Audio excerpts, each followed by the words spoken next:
Sweet, we're live. But say I've genuinely been enjoying the gun aspects of this, and there have been a couple of times when I can tell I've been playing against someone who's not a keyboard and mouse person like I am, because just their level of accuracy against mine is just a little bit different. Yeah, I know what you mean. It's a lot more forgiving. I feel like it's a bit too easy, like being able to be accurate shooting this game. Yeah, which I do like, especially as last week when I was playing, was it Warzone with the guys in the Sire? It was just like, oh, I'm dead. Oh, guys, I think I'm dead. I'm dead. Yeah. Mate, that game is so unforgiving, mate. I mean, it is. When it came out, I'd play it, and then I'd get about it's getting like 15 minutes in. You haven't seen anyone, dead. Yeah, exactly. Yeah. Let's do a little cheat here first.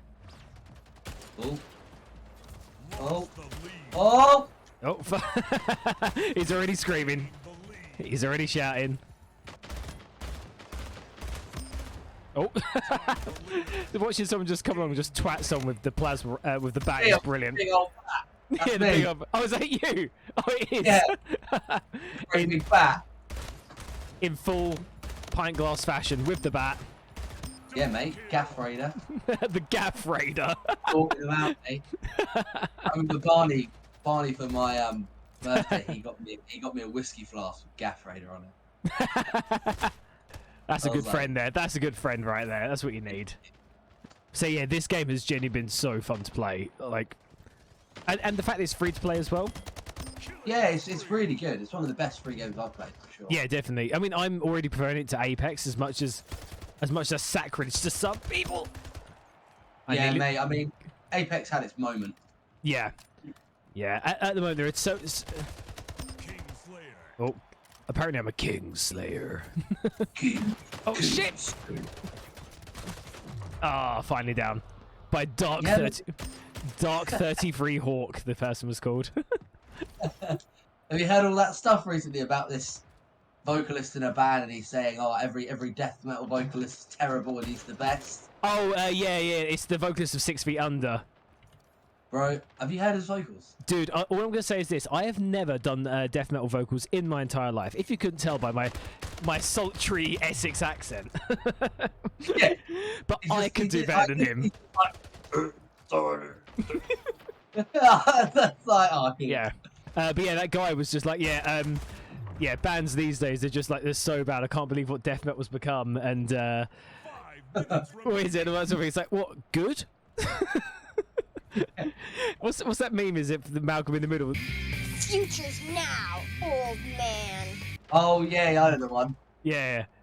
It's like, Jesus Christ. We're being asked in chat how we both are. I'm particularly good. Yourself? How you doing? Pretty cushy? Yeah, I had a couple of stellars last night. I did see, and I actually said because I've got a like a WhatsApp chat with some of my moderators. I was like, guys, I think you got wankered last night. I'm not sure. Oh yeah, bro. I'm not gonna lie. I'm good though. You know what I mean? It's just fucking sight life, isn't it? Sight life. So you do actually.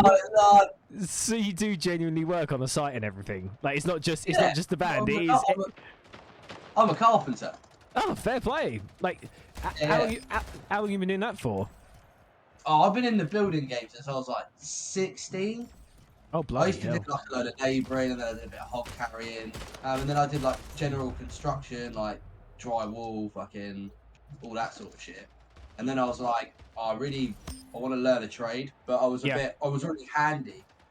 Yeah. I really like carpentry. It's really nice work, clean work. It's really rewarding. Yeah. So what did you do? Like go into education for that, or just take it up straight away? I went into like an apprenticeship. But I was getting site assessed. Okay. But I didn't But I wasn't on like a low wage. I was on like a really decent wage because I already had like prior experience in other elements. So I couldn't just. He could be like, go do that. Go put up some brickwork, and I'll do it. You know I get it. But yeah, then I fell out with my old boss. Okay. We just sort of couldn't see eye to eye, and it happens, you know. Yeah, I get that. I left it on good terms, and then I found these chaps who I'm working with now, and they specialise in oak framing. Yeah. Fulton Oak Carpentry, New England Oak Carpentry, really talented men, really good tradesmen, and they're metalheads. Oh, awesome! That's all you need. Die! I got you. I ran out of ammo. Avenge me, Ben. Oh. I'm on a killing spree. Killing spree. Is that a is that a dream for the vocals to be the voice of the killing spree? Well, yeah, actually, yeah. I was meant to do a bit of voice acting left. I can't disclose the game, but Okay. it was a very big game actually, but unfortunately, like the agent who approached me, he came at me too late. Oh, damn. Bought it slot. But yeah, I did voice acting for this, character, and Okay. I loved it as a And monster. you're not. And the annoying thing is, you're not allowed to say anything about it either. No, yeah, exactly. But So I got that's the so tease. into it. I got Yeah. so into it. I was in Yeah. How's music been for you then? Like, as writing, you guys been writing? Or So- what you make? Yeah, we were sat on the EP that we released just as COVID was hitting, and we also had we had an issue with the person who we were recording it with because of COVID and because of what they were able to like release with us.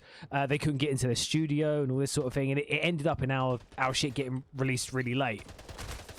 Oh, fair. So yeah, after that though, but since that happened, we've literally got an entire album ready to like record. We've got 2 songs in particular we're going to be recording with I think it's Josh from Azazel. Yeah, he's yeah fucking tight. yeah, because what we had to do is we got two of our songs came back, and then we went back to Josh for the other 2, and we said, can you match the mix, and he did it absolutely brilliantly. So we're definitely going to be going back to him again. He was just he was really nice to work with. Stayed to the timeline that we gave him and everything. Yes, we've got no complaints with him whatsoever. So yeah, and then what we're going to be doing is recording this entire EP. Recording this entire album at home essentially as best as we can, and then getting him to mix and master and stuff. So yeah, it should be good. But yeah, it's going to be going good when it's finally out there. Who's done the art? So the artwork was actually done by a person who goes by they them, and it's a person called Sushi. But if you go on, but put a V instead of the U. I think it's 2 V's.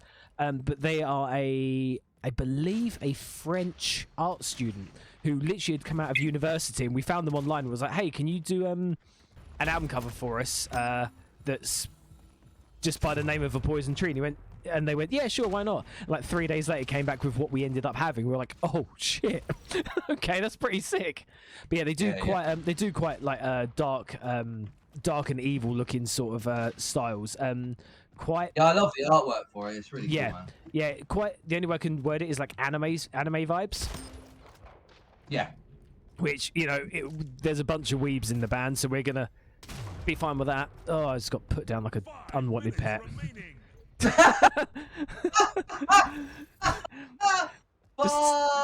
just take it out to the field and gun to the back of the head. Just look at the flowers. I can't see them, Captain. Can you see them? Oh, they're behind me. Oh, double kill. Fuck you. This game is really good. It's very addictive. Like some of the other game modes are really fun. Yeah. Like this is fun. This is like it's just like fast. I mean, I love fast games. It is. Oh my god! So you're big for the Souls and like you're like me, yeah. Fantasy RPG, like 100%. Yes, that was my bread and butter as a kid, really. What was your favorite game in that genre? I'm gonna do the typical thing that everyone does, Final Fantasy VII.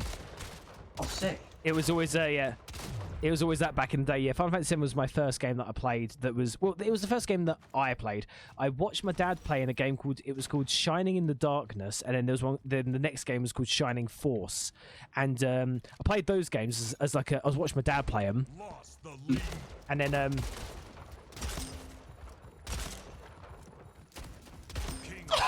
oh my god, fuck off, did that just happen? Oh my god! Yes! Yes! Yes! What's this? Oh, where is it? And then... Oh.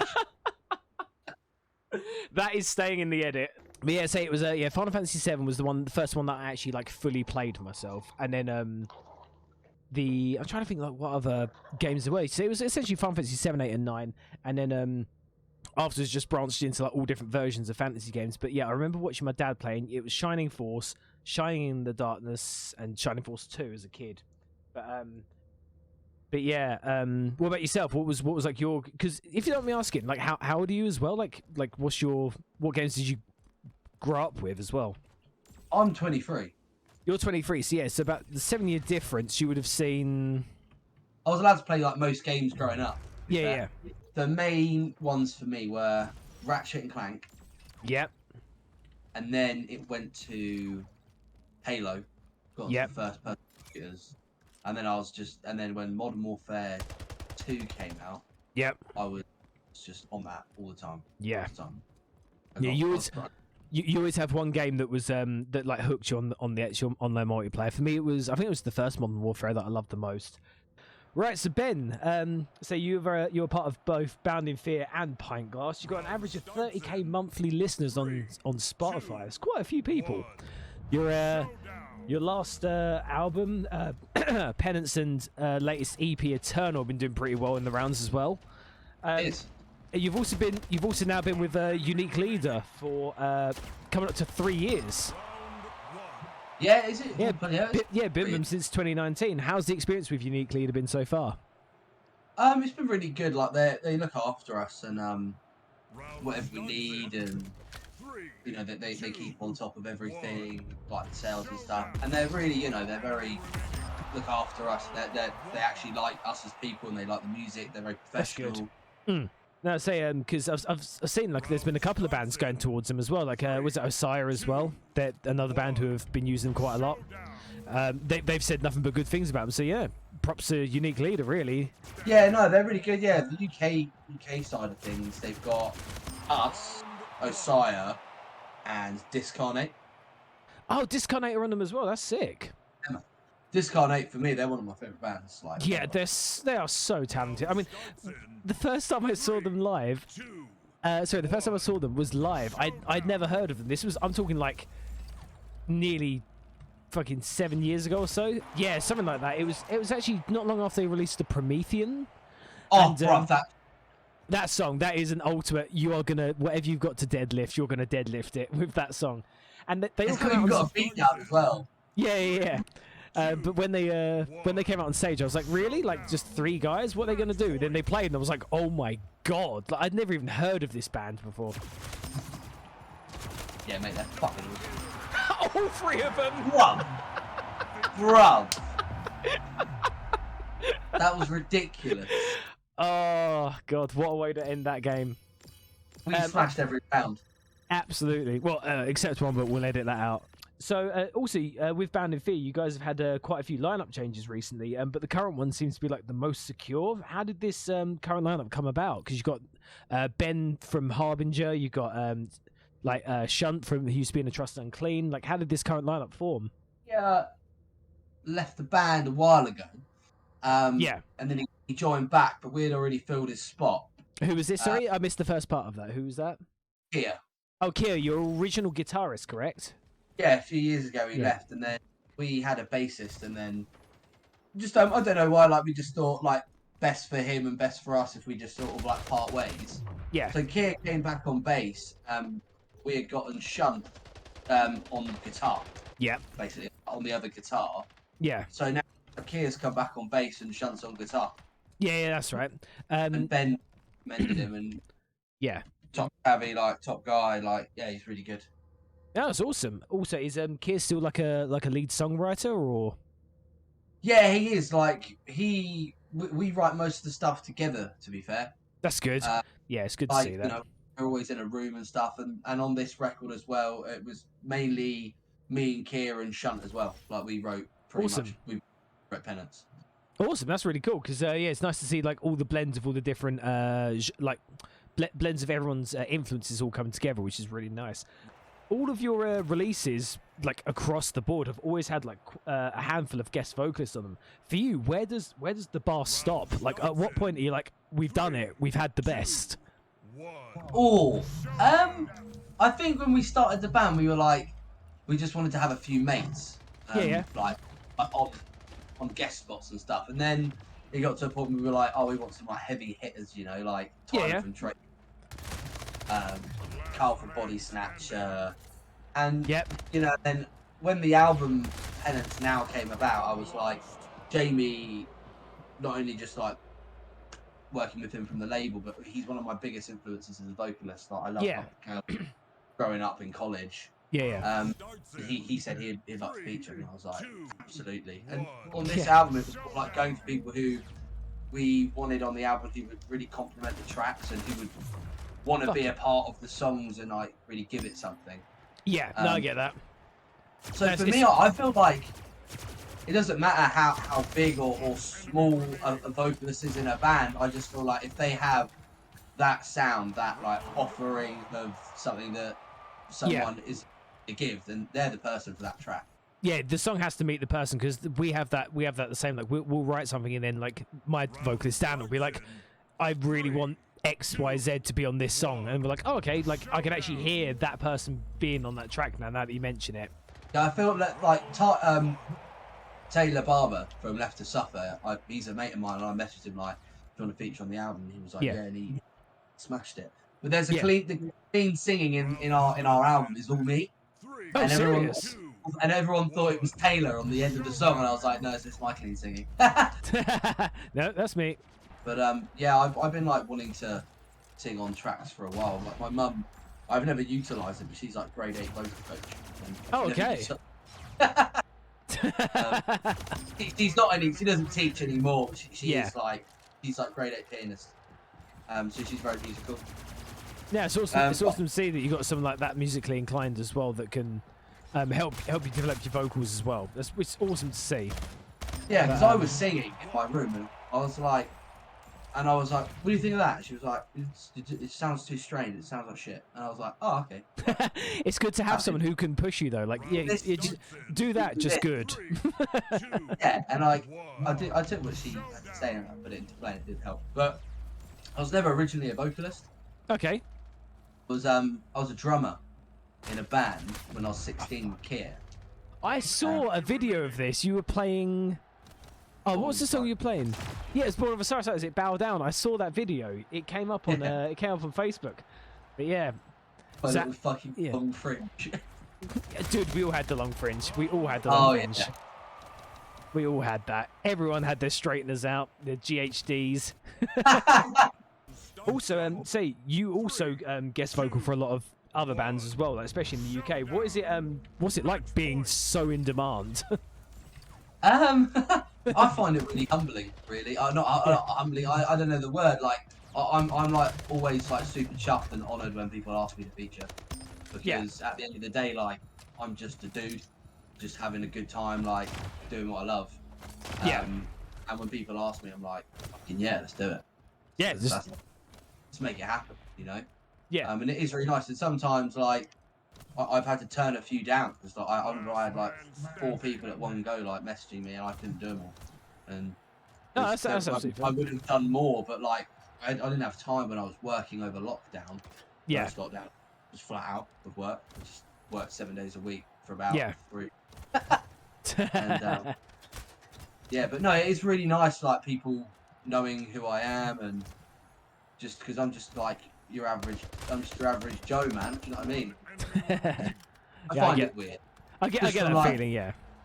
From, like, for me, like upbringing and stuff, like I never came from lots, so yeah.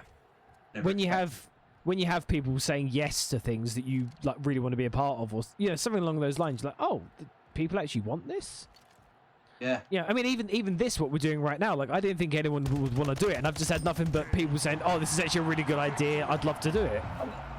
Yeah, fucking too right there. Yeah, it's just been really fun. I mean, at the end of the day, most of us play games, so. Too right, mate. Yeah, so that's why it's great, and it's also good to see because you're able to do it overseas as well. But no, it's good to see that happens. But when you do these guest vocal spots, do you ever like worry about setting the bar too high for yourself, like actually doing the best guest vocal you can, or with like I try and for me it's like what will complement the track the best, and what have I done that I mean, sometimes people give me spots and it's like really heavy. They're like, go really heavy, and I'm like, sometimes I'll go, yeah, but I'm like, I don't want to do that. Yeah, because I have more to offer than just being that guy who goes really low. Yeah, because that was definitely the bread and butter that started with you.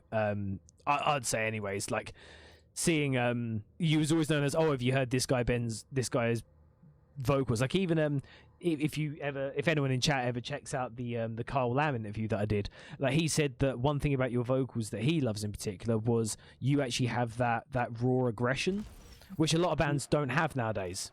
Yeah, so like you can hear people doing like all these like, you know, tunnel vocals or, you know, knowing how to enunciate things and all that sort of thing, but they never actually. They ain't got the fucking like deep-seated something there. Exactly, yeah. No, I feel what you're saying on that. Yeah, I think like it's hard. Some people like with certain screams, certain techniques, you're more inclined to the more passionate you get. Sometimes you can lose your technique, and if your technique is like fry scream, like it would go weird. With false chord, it can kind of help it. Yeah, so there's always a medium with it, but yeah, I appreciate him saying that. It's very nice. Yeah, I was gonna say it was also it's also another thing that I said was, if you think of like the angriest vocalists you can think of, like, you know, people like Corey Taylor from the original Slipknot material come to mind. Like when you hear his vocals, like just how angry, just how angry that was. It was ridiculous. Yeah. And then but he's not the heaviest vocalist you ever heard, but he's definitely the angriest. Oh, that was pain. I was trying to concentrate as well. Trying to like think of an answer and concentrate. Like, just being gunned down and so tell me about your feelings. I don't know. I think for me, like Jamie Hanks from I Declare War. Yeah. Just that dude's vocals are fucking just terrifying. Like, and he's just so angry and big and just like relentless. I think for me it's like relentless. Like it's just constant. I'm fucking angry. yeah. And I remember when I saw live in London at Underworld with a crowd within the ruins, I was like 16, and I started doing vocals when I was 17. Oh mate, unreal band. Yeah, it was a great. Yeah, because they're heavy, but they got a bit of party to them at the same time. Yeah, for sure. Like I was back then. I was a drummer. Like I was really into like my tech. Yeah, I get that. Yeah. Like within the ruins, like Born of Osiris, Seven the King. Yeah. Okay.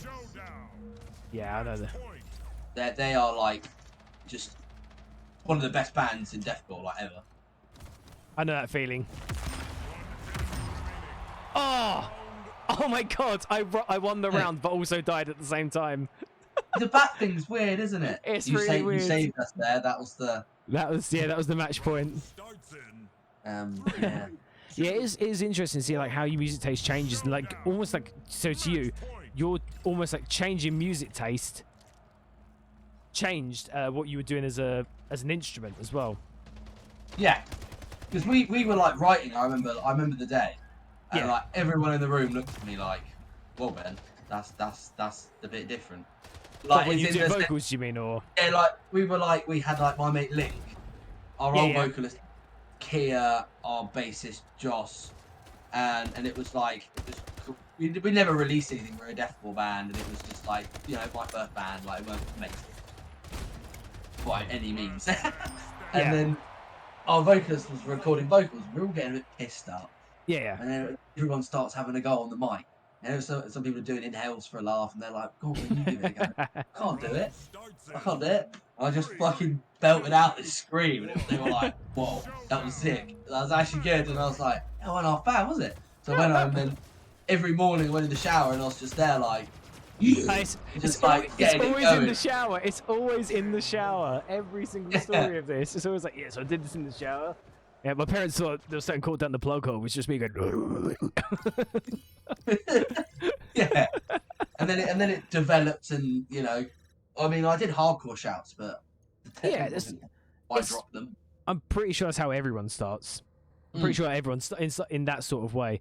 But it's always good to see like how people develop as well. It's always nice to see that. Oh, yeah, Speaking of development, so you've always had like quite a dark undertone to your lyrical content, but your latest EP, Eternal, in particular the song Everblack, you really didn't hold back about things like past trauma and stuff. What brought that on? What made you go, I'm just going to tell my story, essentially? I think for me, like, the music's always been heavy, and then I started like to delve into myself writing the lyrics. I started like getting more poetic and like finding my own way of writing, and then I was in a really bad place when I was like 17.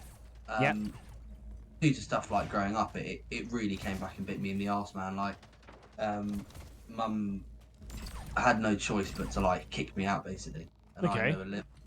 And my dad wouldn't have me, just like hung up the phone. Yeah. Like live in Rockford. Yeah.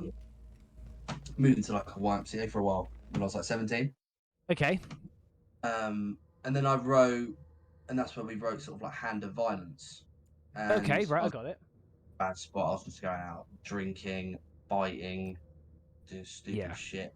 Yeah. I was like really angry, like really like, you know, I was on benefits. I didn't know what I wanted to do in my life. I was just in a state. I like couldn't process what had happened, and you know, and it was hard. It was really hard. And then I had therapy for a while, and then I was like, therapy's great. Looking around me, and I was like, you know, there are people here, and they've been here for years. And I was like, I haven't been here that long. I said, I'm not staying here. And I was like, so I go to stop drinking. And I was just like refocusing all my sort of like emotions into the writing. And focusing on the gym, and then I just left. And then I got put into this like house thing, like I'm moving on. Okay. I moved there, and then I got offered. No, this was when we wrote our first EP. Yeah.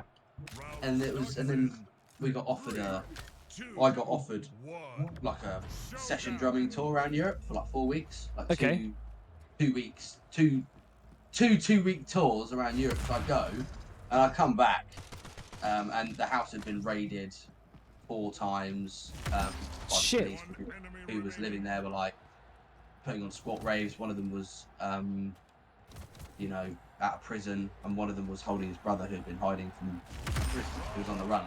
Fuck. It was really fucked up, man. That's fucked. And they like, I had a letter under my door saying like, we don't know your involvement. Like, where have you been? Oh, Jesus. In Europe, but they didn't know that. Yeah. And I just left. I said, fuck the shit.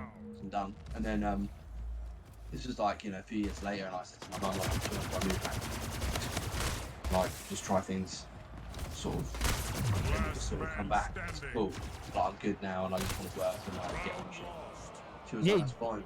It was good, man. Like, you know, like the start of the chipping, and like me and Mrs. are moving in, getting our own place in summer. So awesome. I was gonna say, because you have to get to that bottom phase before you end up building yourself back up, and it's good to see that you actually having that support of people around you has clearly helped out, and it's great to see that was the case. Yeah, I don't think I'd be kicking about if it wasn't for my girlfriend. Like, you know, there was a guy he was really influencing me about prison and stuff. And say that bit again. He's out of prison and stuff, and I was getting involved doing stuff with him bad. Yeah. And then like he went back and he wrote to me, and Rose was like, if you write to me, that's it. And I was like, yeah, you're right. Yeah. So I did. And you know, it's just like stuff like that, and you know, like her like being behind me the whole time I went through everything. Yeah. Like, and then it got to a point like, you know, we had violence and stuff, and I really started to like stir my own pot, and like really wanted to like put a bit of myself in every song and try and keep it through, and like to help people so people can resonate. Like you said earlier, like Carl said, you've got this like rushes. I'm genuinely pissed off, upset and angry. Yeah. And I want people in the songs. And then got to this EP, and then like me and Keir, like we wrote Everblack, and then he was like, you should. I was like, I want to do an animated video. Yeah. I've been sitting on the lyrics from, and they're deep, and you know, you've seen the video. Yeah, if you've seen the video, you know how deep it is. Yeah. Yeah, man. And I was just like, I'm just not gonna hold back on the video. We storyboarded it, and like, oh mate, I didn't think about it that much at the time. And then like when we got the video back, it killed me. Like just straight up, just killed me. Yeah, it's powerful. Yeah, it's everything that came out about it. Like, I mean, let's just put it this way: there isn't a lot of death metal or deathcore. Hang on a second. Releases out there these days that have. Hang on a second. That's fine. Hang on. Surprise, motherfucker! Yeah, there aren't a lot of releases nowadays, especially in our genres of music, like in any sort of heavyweight, that literally start a music video with warning sensitive content. Yeah, I mean, like, they have like Yeah. warning graphic content, but like they don't like. I feel like people worry too much about what people think. Yeah, I can get behind that. A lot of people try and like hop on trends and like do all this shit. I mean, hey, I've fucking done it before. Like, you know, been like, oh, I want to have a brutal video, and I want to be the heaviest band in the world, and like, oh, blah. It's all bollocks, man. When you get to a point, you're just like, no, I want to do it. Yeah, like I can safely say that Depravity is definitely not the heaviest band I've been in, but it's the one that's got like the most hard hitting lyrics. You guys are like UK body snatchers, you're hard as fuck. That really means a lot to me, man. Thank you. As I get blasted out the air. Yeah, you know, Barney like rates you guys like massively. Yeah, he's the other part of Pintglass, isn't he? Yeah, It is mine. There's so many B's in metal. I'm like Barney, Brad, Ben. Wait, which one's which? And yeah, and also getting back into tours as well. It's like I'm meeting people and being like, oh, it's like, oh hey man, how you been? I'm Joe, and it's like, yeah, we met like 3 weeks ago. I'm like, I'm meeting so many people. I think it's good to like express yourself at the end of the day, because what you're putting out there's it's got to be a bit of you. You got to leave a bit of yourself in it.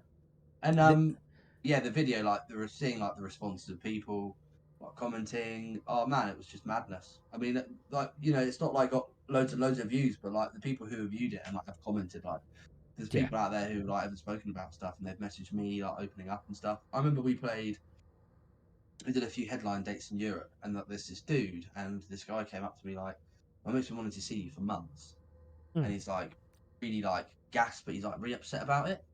And then, like, mate, the guy like spoke to me in the toilet and just like burst into tears and like said, I went through like what you went through and all this shit, man. I'm like, mate, I've just fucking burst into tears, man. I was just yeah, because it's that moment that you realise you're not the only one. Yeah, and it's also like that I've been able to help people and like give them like relate to and like, you know, not it's just exactly that's what that's the point of the back. It's like I don't, mate, I could fucking.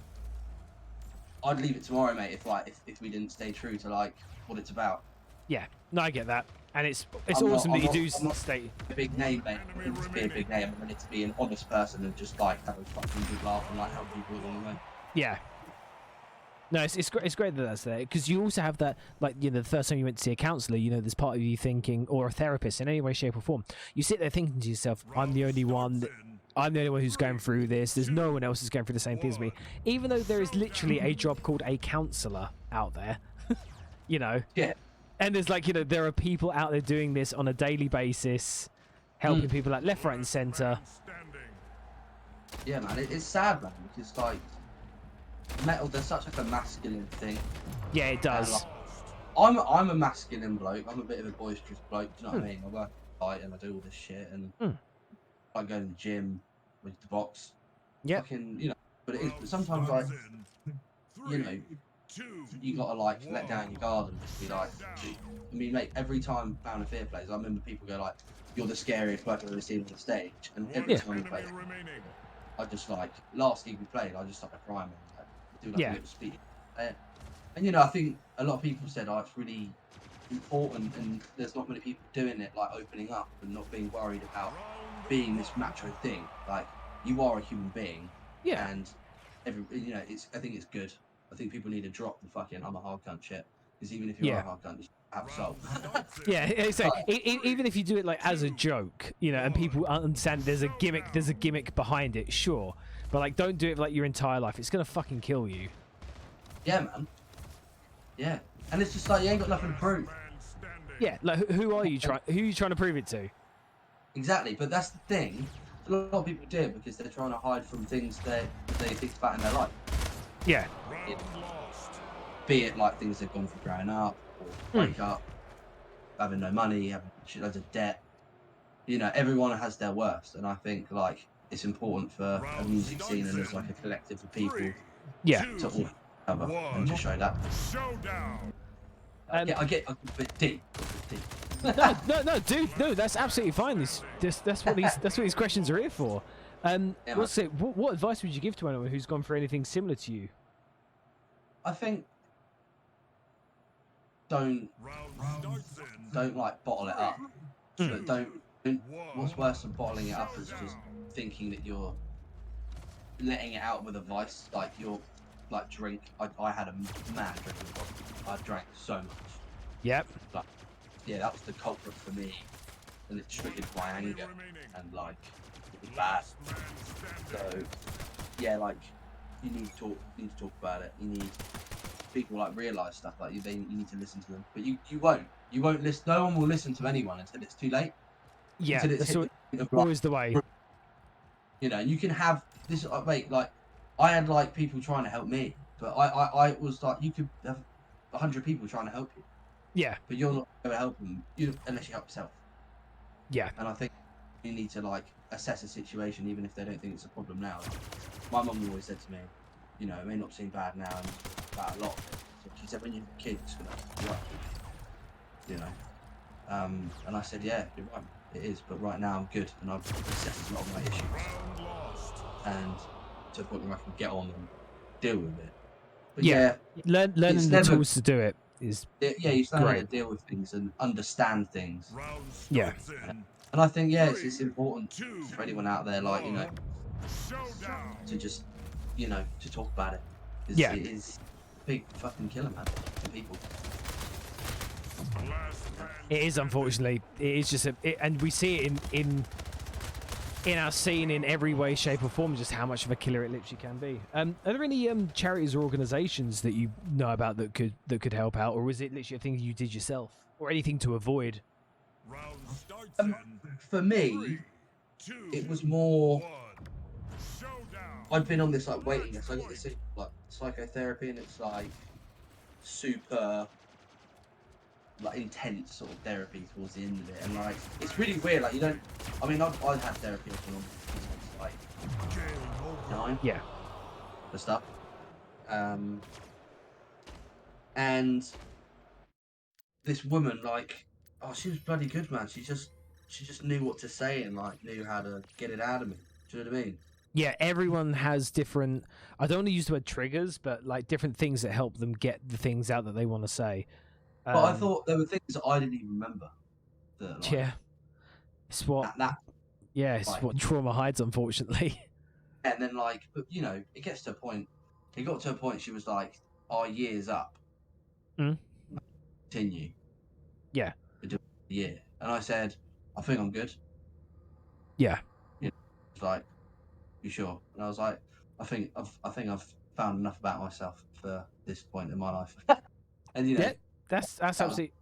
But you know, you don't have to do it all at once. But like, as long as you get it and you understand yourself and you've assessed it and you've actually someone's helped you assess that. Yeah, that's important. For people who are in like Mind Helpline UK, it's like a really good one. If you're like at home and like you haven't got anyone, just call that. And, Refuge as well. It's like domestic abuse, like UK. They're really good. Okay. Anyone who's watching the YouTube video, there will be links in the description for these as well. And you know, like Frank, like Addiction Helpline, all that sort of stuff, and CCC, like Child Abuse Hotline, all these things, you know, valid. But it's also like some people find it hard to have therapy because you're talking to someone and they're looking at you. Yeah, I understand that. Yeah, it's like you're talking to someone you're never going to meet, or you might meet if you want to, but like right in that moment in time, it's just someone there to be there for you. I think it's good. It's for me. It's you're talking to someone who doesn't know you, so you have that that level of they don't know you. Yeah, they so don't know. like yeah, you feel like you're just talking to a complete stranger at times, which allows you to open up more. Like how often did I say we've all done it? We've had that level of opening up to a complete stranger when we're absolutely pissed. Bro, that was my thing. Yeah, but if it was like one of your random mates, you probably wouldn't have done it because you wouldn't have said it to them because you didn't want them to react in any way, shape, or form. Whereas if it's like a complete stranger, you're probably never going to see them again. So it's you let that thing go and you tell them about it. You tell them how you feel. But then with the counselor or the therapist, you know that they're there for that. So once you initiate that spark of trying to talk to them, you then know you're going back there again just to talk to them about this shit that's going on in your head. Yeah, man. It's a vicious cycle, but it's great. Yeah, and I think you said something really important there when you're pissed. That's really dangerous. I did that all the time. I did it like pretty much every, like not every other. I just get really pissed, really hammered. And I just find a random bunch of people, and I just get really drunk, and then I just open up and just like cry about it. Yeah, like, it's bad. Yeah, I had fights over it. There's one point this guy was like trying to ruin my fucking night, trying to ruin my night down, and we had a fight and shit. And you know, I was young, man. I was only like 17, like I'm saying and shit. Yeah. But it's people need to talk about it. And it's good when people do because it's the start. It's the start of the change. Yeah, put it into your music. It's more natural. Do you know what I mean? Exactly. Yeah. As Ricky from Asaya said, like he said, he was like, he was doing all these different like vocal lines and lyrics about like hell and stuff, torture and death and murderers. And he was like, but what is the worst thing on the planet? And it's living inside your own brain. It's living in this world, unfortunately, and that's what brought out so many raw vocals these days. One last question before we go on to Pintglass stuff. How do you feel about so many vocalists nowadays, like actually opening up so much about, you know, essentially the darkest things in their past and everything, rather than your typical, you know, tear a woman open with a chainsaw? I think it's good. I hate bands talking about like mutilating humans and women and all these. I'm not gonna call anyone out, but if you're a band that does this, in my opinion, you're a fucking dick. Yep, I get that. I think straight up, man. Like, if you've got an album cover and you're like, you've got a chainsaw and like churning up a womb and like that's what some of these bands are doing, man. It's so unnecessary. Unnecessary. Yeah. Doesn't make it heavy. It's just weird. Like, why are you doing that? Yeah. I just don't get it, and it annoys me. It's like a big thing that I get triggered by it. I'm just like, and they have like bands thing, you know, they, like referencing to like abuse and stuff, and I'm like, you fucking, you don't know shit. Like, you know, you don't know a hardship from opening a fucking door to falling off a cliff, mate. Like, you don't know fuck all, and you put it on your album cover, mate. It's just gets me angry. But I think it's fantastic. Bands are like finding themselves through their like pain and like trauma, and like making something positive out of it, and like bringing something to a surface that is like real, and like you can hear it, you can see it, and it's more like a drive for them to drive their project, their band to the next height with that attachment as well. Yeah, it's awesome to see they have that sheer push for it. But with the whole thing I was just saying there, like, I mean, for me personally, I just can't.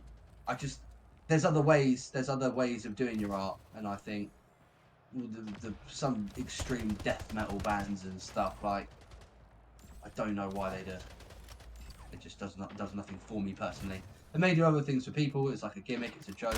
Yeah. Whatever. Like, for example, like the original Ingested stuff. Like, as a band, like, there are parts that, like, you know, listen to some of their stuff and like, yeah, that's really heavy. And back in the day, Slam maybe had its place with those sort of style of vocals. And then after a while, like, a lot of bands, you know, started talking about, you know, darker shit, you know, what was going on in their minds and things like that. So I feel like it did have its place, like, at one point, but I feel like that time's over now. No, I agree with you. I just feel like it's just very closed-minded. Yeah, especially nowadays. Not closed-minded. I just feel like it's like being brutal. Like, there's other ways of being brutal. Yeah, exactly. Yeah. That's not brutal. That's just fucking weird, deranged. Yeah, nowadays, now that it's like it's done with. It's like, okay, that was back in the day. Like, but then again, like, could it be blamed on fashion as well? Because, like, you know, if you ever see like any like crabcore bands or anything like that nowadays, you're like, wait, what the fuck is this? You know? Yeah, true. I find I was talking to talking, you know, there was this forum, and they had like a load of brutal album covers, and like everyone was like gassing up this piece of art, and mate, it was like one of the worst. Like, not it was a good piece of art, but like it was one of the worst things I'd ever seen. Yeah. And I just literally said, like, do you really think this is brutal? Do you really think this is okay? Like, what it's really portraying? Yeah. And like, if someone's trying to make an image, like, I mean, I don't want people to think I'm sounding hypocritical, because like our song Ever Black, you know, that video is really deep, but I'm not trying to push on like a gimmick or like a we're brutal, like this is abuse. It's like, no, this is completely like for helpful reasons and to help people like feel like they're not alone, and you know, me opening up in my story. Yeah. But when bands just go and like put stuff like that on an album cover, and might have not even been through that. I think it's yeah. When they're doing it just for funsies. Yeah, it's not funsies, is it? That's, yeah, you know what I mean? That's exactly what you're getting at. I mean, it's not cool. Yeah. But I find, I mean, it's just one of those things that it's just going to be like that. And yeah, it's going to be there. It's a niche for the brutal art and the brutal stuff like that. So yeah, it is what it is, I guess. Yeah, it is. Yeah, it is what it is, unfortunately. Going to Pintglass. Right. So you boys started in like March 2019. Like, what was it that started this Geeza-Core? Like, oh, bro. What was the joke? And then when did it start getting a bit too like, oh, this isn't a joke anymore? So like, I'm a bit of a geezer, like working on site. Yeah, I get that.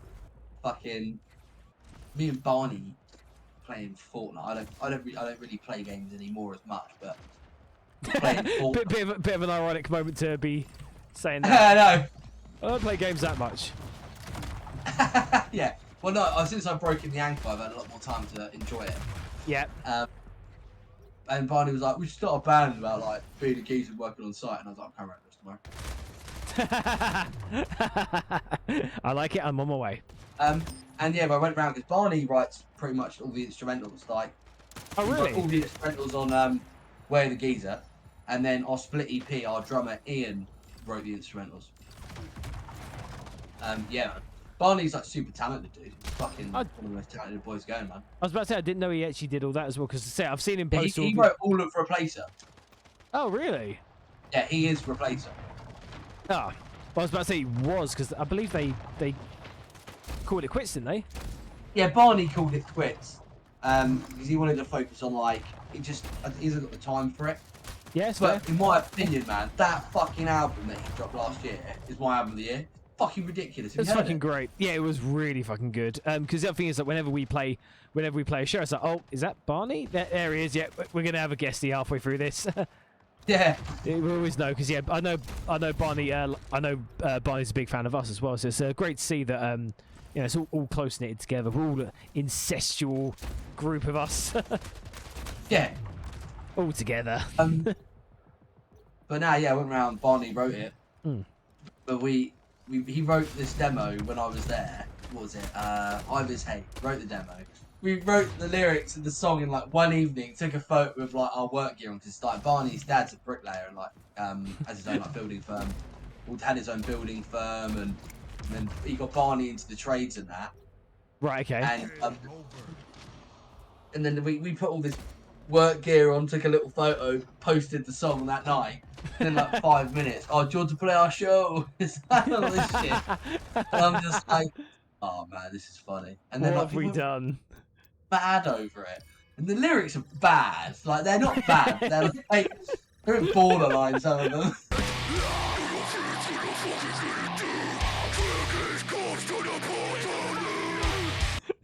In a good way, like, it's funny. Yeah, it's a complete joke. Yeah, exactly. Yeah, which is good, because there are a lot of people out there who are like, okay, I get that it's a joke, I get there's a cliche, I get there's a gimmick, but it's still good at the end of the day. Like, there are bands out there like was it Rise of the North Star, if you've ever listened to them? I love Rise of the North Star. Say they're a gimmick at the end of the day, you know, doing all their Japanese inspired like lyrics, but they're a French band, yeah, but they use all of the like I say, making it a gimmick and using it, like, you know, having lyrics like, what is it, the contract's torn up like Mecha Freezer, you know, like all the weeb sort of style lyrics just makes it so much better. And same again with Pintglass, like if the lyrics weren't, as we say, like, you know, the way it is, it would just be essentially another hardcore band, really. It's literally the lyrical content and the merch you guys put out that just makes it so much better. It really does push it. People being like, oh, I'm hard as fuck. Yeah, exactly. Oh, mate, we're those guys who do that, we're just like, we're calling you ridiculous. Yeah. You know, which is funny because, you know, we were just saying in the previous question about, you know, don't try and be a hard nut and all that sort of thing. Now we're talking about Pintglass going, oh, you're just a bunch of fucking hard cunts. You know what I'm saying? Yeah, but that's the thing. Like we're like pulling a string on those people who are thinking that. Yeah. And you know, it's a bit of fun. I mean, like, we're trying to make one of the most closed-minded, like, niche. You got to be like, I don't know. I feel like it could be a bit toxic, the hardcore scene. Oh yeah. Oh, do you reckon? There's a lot of hardcore like elitists and all this. Oh, shit. 100%. Yeah. I mean, I live near London. And, I know it's like. Yeah, we're just trying to make it like a more accessible, fun bracket for people who aren't in that to go to that and have a good time. Yeah. You know. No, that is. I do like that. Are these reasons why you think this band's just taken so well? Because it has just been a joke at the end of the day, like tongue in cheek. It being a joke, it is hard as fuck. Yeah. Yeah, it's not that it's. Yeah, it's not that it's not hard as fuck. It's just the fact that it just works. Yeah. Yeah. I think. No, it does well. Sorry, I got a bit annoyed then because I killed myself for a portal. Sorry. I think it's really hard and it's like it's silly, it's fun, it's heavy, and like the gimmick is there, you know, of us. Yeah. Looking. You know, it's like almost if Lock Stock. It's like if Guy Ritchie had a band. Yeah, Guy Ritchie. You know. Yeah, that's what it is. Guy Ritchie. Core. Yeah. That's what it is. Yeah. And we got like a new album under wraps at the moment, and it's pretty much there. You have to get a Vinnie Jones guest vocal. Well, we were talking to we emailed his agent, and we are going to be emailing his agent hopefully and trying to sort that out. What, serious? Oh, you actually? I'm not fucking around. Yeah, I don't give a fucking shit. What's he gonna do? Say I want $5,000 or say no? That's fine. At least I know. Oh my god! Well, there's an exclusive for everyone. I mean, I'm not saying it's gonna happen. I'm saying I'll be fucking gassed if that did happen. Yeah, it would be fucking brilliant. Yeah. Yeah, we just yeah, the new stuff. It's like it's really chanty. Like everyone can get involved and have a laugh. Like everyone's smashing it. Like, you know, yeah, no, that's awesome. Wicked designs of merch that we're sitting on, and yeah, you know, yeah, it's going really well, man. I'm really enjoying it. And like, no, go on. No, carry on. I was about to say, I thought that's where you was going to end it there, but carry on. So yeah, you got lots of merch that's coming out and stuff. What was you gonna say? And shows, man. Like, you know, you just want to be trying to play like big, like, you know, we got some like bigger shows hopefully in the pipeline, and yeah, you know, I'm just thinking like if we play a festival or something, you know, it's just the whole crowd going geezers to the left, geezers to the right, someone getting knocked out on my side. Yeah, I can make this band work. I can make any band work. But no, it's nice. There's a lot of people who like don't like us because they're very like, you get some people who are very serious. They're like, "Well, why are you fucking?" I'm not naming any fucking names, but some people have got funny about us playing above them, and yeah, but it's like, well, you know, it's like people clearly like you guys for a reason. Yeah, we do. I mean, you know, we pull and it's really good. Like our fans are great, and like they love, like we make it like not just like a gig live, we make it like a bit of a comedy show. Like people have a great time, you know. Yeah, no, I get that. No, it's good that it's all worked out. And you were able to find band members pretty easy for this, or? Oh yeah, it was wicked. So it was just me and Barney. We were like, oh, should we post it? We said, you know, we're like looking for a strings player, bassist, and a drummer. I mean, I had a load of people message me, like quite a lot of people, and yeah, I had Angelo. Yeah. Messaged me saying he's keen on playing. Was it Angelo? It was. Who was it? I think it was Was it Dave? Dave. Dave messaged me. Yeah. He was like, I want to play guitar, and I was like, yes, sweet. And he was like, I'm going to ask Angelo if he wants to play bass, and I was like, yeah, do it, sweet, yeah. Yeah, fine. And That's then, fine by me. Then Ian was like, I want to play drums, and I was like, fucking wicked, I love the band. Got it sorted, yeah. No Second Chance, Cold Hard Truth, cool. Yeah, and then it just like formed really quick, and, you know, had a band practice, and like it all gelled. We're all having a laugh and stuff, man. And yeah, it happened really smoothly. Like we haven't, there's been no dramas. Us as a band haven't like, you know, lost. You know, we're doing this for fun and for everyone else who's listening. Yeah, to yeah. have fun. Yeah, because The moment it loses that, it will end. The second, what? Sorry. It loses that for us. Yeah, yeah. It will stop. Because that was actually going to be my next question. Like, did you ever see this band getting this far, or how far up is the? How far does it go? I mean, we've released like a DIY. Like the mix it's hard, but it's comical. Yeah, yeah. That snare, that snare. The snare and the bass tone. Like, yeah. you know, and then it popped off. Like we didn't release Yeah. anything like that. And we nearly got like over 1 million. We nearly got like 800,000 views nearly. Yeah. And we've only got P out, and then Yeah. like that 2 tracks were strangled. But you know, the new stuff, like it's like 30. You know, we're gonna hopefully doing like, I don't know. I'm hoping like 13 tracks maybe. Yeah. And you know, we'll push it and just see how far we can take it really, and just have a good time along the way. But at the moment, man, I think it's going to keep going as it's going. Yeah, awesome. I really do hope that's going to kick off as well. Yeah. But yeah, hopefully it doesn't overtake Bound in Fear.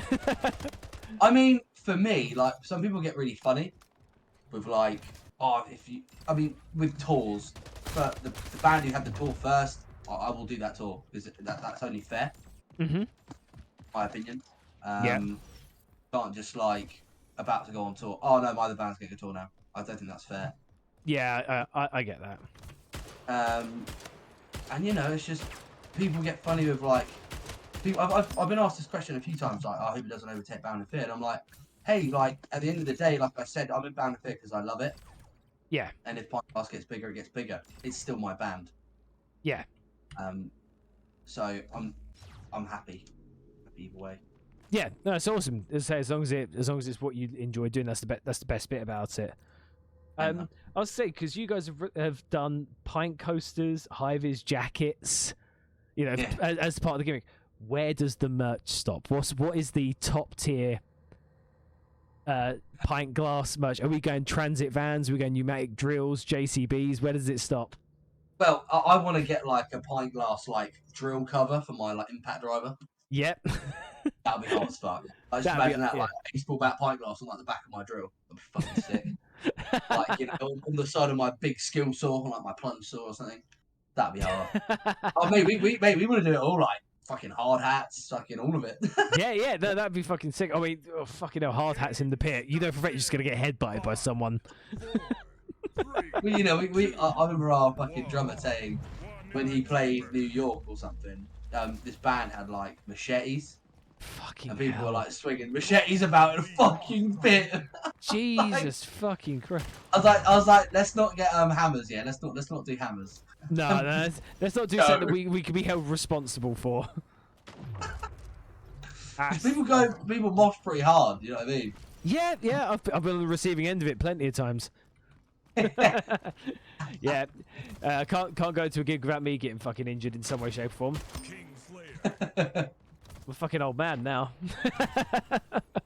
It's the sort of one where I have to take a couple of days to recover. That's the worst. Oh, shit. mate, I'm like that, mate. I mean, I don't usually get hurt by people. I usually just end up hurting myself on people. I've done that a fair few times. Like you wake up the next one and go, oh, that's a lump. Where'd that come from? Yeah, Oh, yeah. whoops. I remember Whoops. I broke my on tour.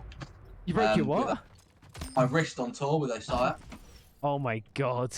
I proper broke it, and like I went 3 days with it broken. And we played like Fall in the Brawl. And I remember I got back to, I went to A&E when I got home. And they were like, well, "Why didn't you go to hospital? Like you've broken your fucking wrist." They were like, "You're an idiot." I was like, "Oh, that's alright, sweet." It's alright, it's okay. The worst one is like a few years ago, I tore 2 ligaments in my foot. Oh, ligaments are horrible when they go. They're horrific. Oh, mate, it was horrendous. I remember Ben Sutherland was there and I'd done it. And I was like, can you take my shoe off? And he was like, yeah. And he was like, I'm taking you to hospital. And I was like, no, I'm going home. And then he gets me home. And then he's like, I'm going to go to the hospital. And he's like, cheers for the lift, but I am actually going to go to the hospital now. Yeah. Now that I've put some weight. Now that I've put some weight on it. I couldn't, mate. And it was when it was really cold as well. It was like, oh fuck. Yeah. And snowing. Oh fuck, no, freezing, mate. And Yeah, now I've done my other foot in, just walking down the bloody road like an old man. I wasn't even pissed. I bet you were afterwards. Oh yeah, mate. That's fucked. I did it and I was like, I'm out of work. That's literally the first thing I said to myself. I was like, I'm out of work. Yes, I do want to see you guys like make some JCBs. I want to see some fucking, you know, some cranes. Yeah, we got like a £120,000 crane outside for sale if anyone wants it. Exactly. Yeah, I'm sure hardcore kids can afford that. Yeah. Exactly. Most of them say fucking, oh, it's a hard life. Oh, my daddy's a millionaire. Oh god, there's a few of them out there, isn't there? Yeah, I mean, fuck it. I mean, fucking hell. My parents are a millionaire. Who gives a shit? Oh, so it'd be helpful, wouldn't it? Certainly would. Certainly would. Yeah. One question that we'll say it's the last 3 questions that I ask everyone who comes onto this. What are your tour life hacks? Oh, don't get gassed up and stay up with the boys. Like as a vocalist, that fucking kill you. Yeah. Stay fucking just simple with it. Stay hydrated. Yeah, it is. It's one of the simplest things, but it fucking works. Yeah, man. It actually fucking works. It is just something that you need to keep doing. And so many, like I say to everyone who comes in here, like so many people are like, oh yeah, I'm on tour, I'm just gonna eat McDonald's and KFC for the entire time. I was like, eat a fucking vegetable. Your body is your instrument. And even Exactly. then, mate, when I was on drums and I went on tour around Europe, mate, I could not stand the sight of these. Yeah. Yeah, it was just horrendous. Yeah. That was good. Nice one. Oh fuck, that's annoying. Got Come one on. more, haven't I? Sleep. Like, Just- go. yeah. I mean, this is from a vocalist point of view. I mean, like, bro, if you're a fucking strings player, gives a fuck. I mean, like, no, like in a good way. Like, mate, when I was on drums, mate, I was getting latched up every night. I could play hungover, and I could play with no voice. Yeah. You know, but being a vocalist, like, you can't stay up and get pissed with everyone and like smoke loads and loads. So yeah, just I suppose you've got to be the safe Sally, isn't it? Yeah, you do. Yeah, which is. Oh my god. I've just been raided with 9 raiders. Welcome, people. We're playing Splitgate, and I have Ben Mason from the band Bound in Fear and Pintglass. If you like death metal, stay. No Carlings in this raiding party. What's that? Some guy called Tomosaurus Rex Gaming has just raided me with 9 people. Said no Carling darlings in this raiding party.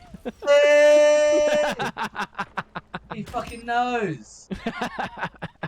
So with fellas, mate. I was gonna say, give me your Mount Rushmore of beer.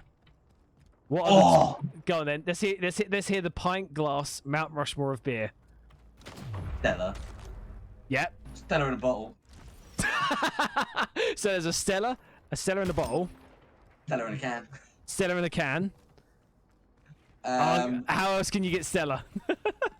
Oh, Stella tiramisu, man. That's one of my favourites. What? That's actually a thing? No, I don't know. I was chatting shit now. A Stella Mirasu? What the hell? Stella tiramisu. Okay, that is the next piece of merch you guys have to come out with. Stella pie. The Stella vibes. Oh, I tell you what, Stella in a pie, that'd be banging. Okay, so there we go. So we've got Stella in a can, Stella on the bottle, Stella from the pint, and then we've got Stella in a pie. There we go. That's the Mount Rushmore of beer. No, I mean, like, for me, I really like Stella. It's not just the thing. Like, I drink it all the time. Yeah. Hey, that I used to be a bit with Guinness, man. So like the old Guinness. I always loved Guinness. I think Blue Moon. I quite like a Blue Moon and Peroni. A lot of people mention Blue Moon. It's high up on the list apparently for a lot of people. You never had it? I never got a chance. I never got a chance to try it before I stopped. Oh, you don't drink? No. See, went clean about 3 years ago. I don't like using the word clean because it makes, but it still gives the right thing. But yeah. Was it Tomosaurus Rex Gaming has said met Ben at a gig in Manny when we were filling in for Solar Shift. He thinks used to speak to Barney loads, and he was wearing my Pintglass hoodie today. It's Tom from Vendetta. Okay, yeah, they're sick. Yeah, there you go. Everyone check out Vendetta as well. And in the edit of this video, we'll put it in the chat. Tom gave me a lyric, and it's in a pint glass. And it was, I mean, I did say, just disclaimer, I was like, you know, can I use that? And he was like, yeah, it's fine. And I was like, all right, cool. Don't even turn around and go, yeah, I want all the money now, all the money. I remember he was like, now give us them scraps, or we're going to end up having a scrap. And I was like, yeah, sick. That's fine by me. Give me some of your best tour stories if you got any. Yeah, I think that you can say. I don't know. I don't know really. I don't know. For me, it's more. I'm not. I don't know. I always have a scrap man in the pit. I'm a nightmare, man. Oh man, that's about it. I remember we were driving in Germany across this bridge, and it was like nearly snowing, and the winds were so bad, and the van went on like 2 wheels. There's a squeaky bum time for sure. And yeah, we've almost had like a few like collisions and stuff. They're bad. Yeah, like yeah. Lorry swerved in the road, and like we were in the back, and like we felt the fucking van like turn sideways, and I was just like, I'm gonna die. That's all I said to myself. I was like, I'm about to die. Yeah, it's that was it. Game over, man. It's a game over, man. Game over. Yeah, Let's quit this. You can quit this mode. Yes, fine. You'd say there are so many different moments that happen like that, and you're just like, oh fuck, this is it. This is where it ends. Yeah, this is it. That is it. I'm done. Yes, I am done, and fuck it. If this is where it ends, this is where it ends. Yeah.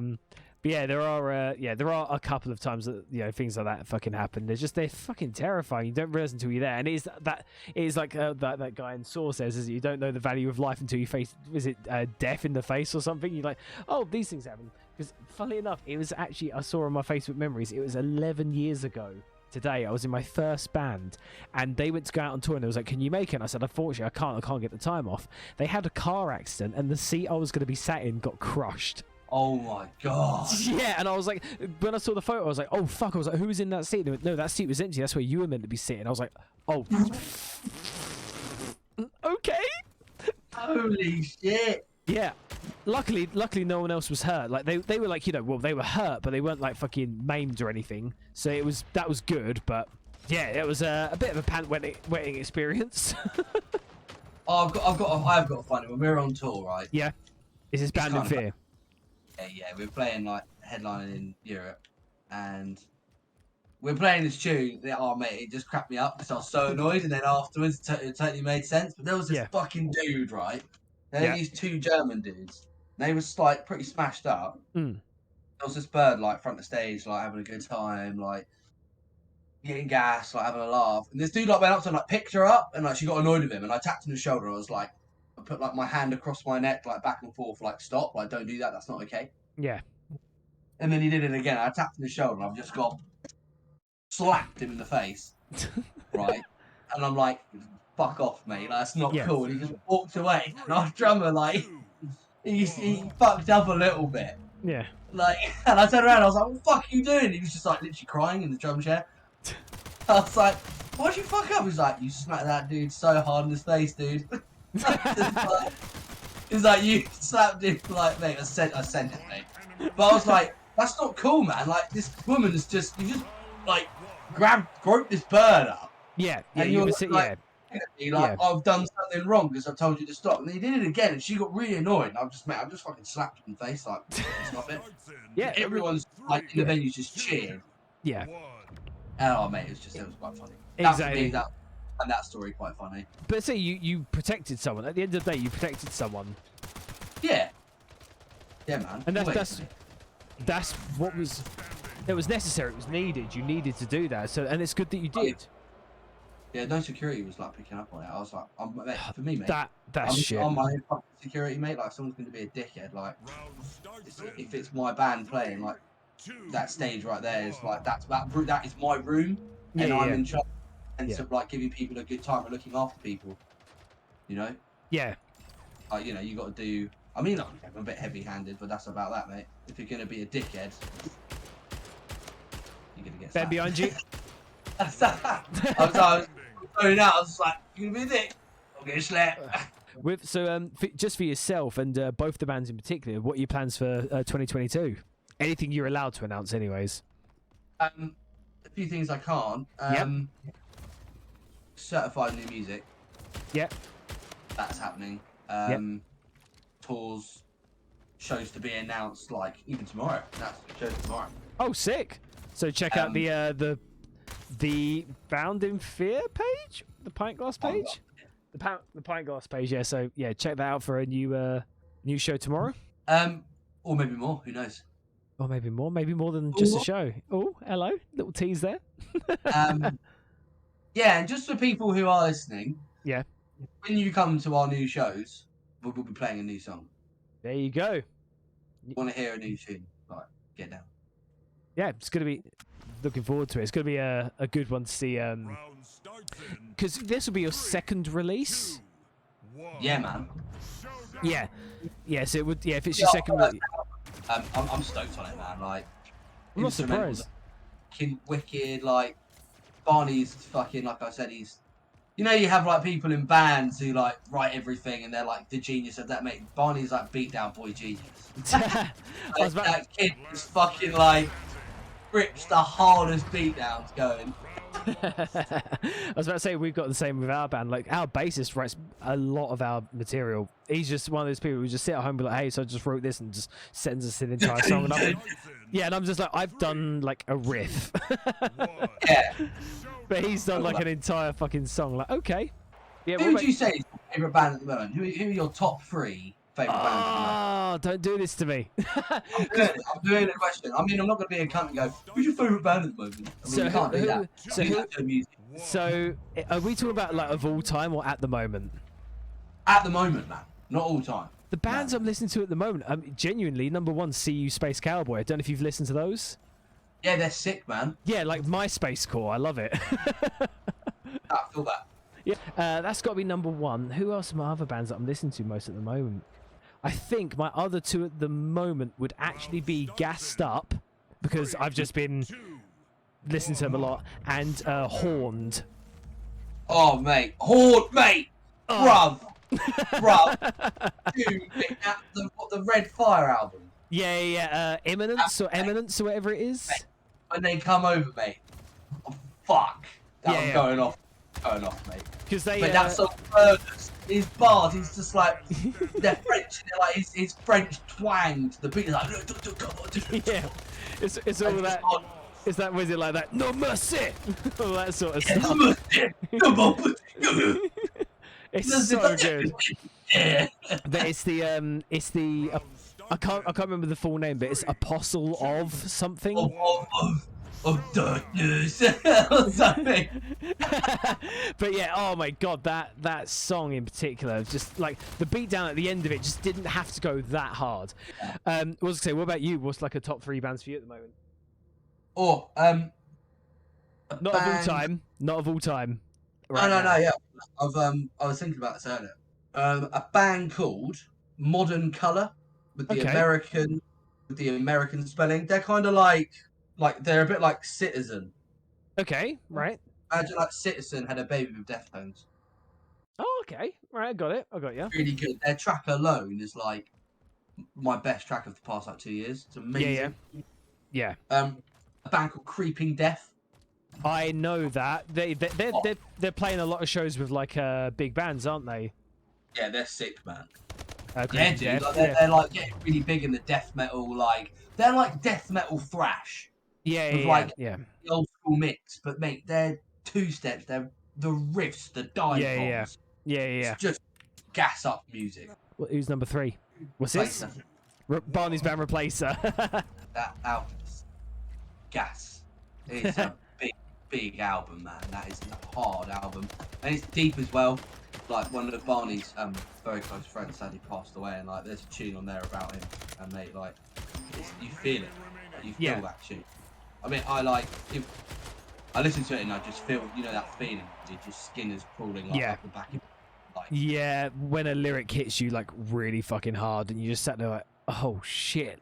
Yeah, mate, that album, I recommend every person to go listen to that album. It's sick. Yeah, it is fucking sick. I don't know how he does it, man. He's one of them. he's just one of them. He knows what he's doing. Yeah, there's I might have another project in the works as well. Oh, do tell. Anything you can tell. In the works for about a year. It's been in the work for a year. About that, yeah. Okay. It's I'll be singing in it mainly. Singing. Yeah. Okay. And some other bits, but yeah, I'm really keen to like finish it off. Okay. It's not a heavy metal band, like, you know what I mean? It's no. Yeah, like, say when you said singing, yeah, absolutely. Like style, like rock and stuff. Okay.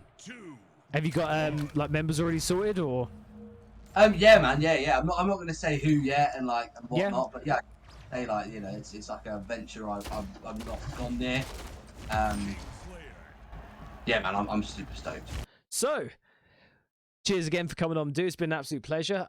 If in future you have any, like, you know, new material coming out, any new albums coming out, then I am happy to have you back on again. We can spin some more of this, see how it's going, see if the game's still available, or if all the microtransactions have destroyed it. Yeah, man, that sounds really good. We'll see what happens. But yeah, it's been a blast. But also, one thing I really want to do is I want to get like a couple of people from different bands and see if I can get them all on one day. And see if I can get like to you earlier, like you should do that, and I want to do that. I was gonna say, I want to get like 4 people involved, like one person from every band, just see like what we can do. If we can do like, I don't know, Splitgate for example, or I don't know, there's so many games out that you can do that are cross-platform. But yeah, so sky's the limit as well, and I'm hoping to get like as many different people from different bands all over the world as well. And that's the thing. This platform allows me to do it with anyone anywhere over the world. Cheers for watching, guys. Hopefully see you in the next video when it comes out. Cheers again.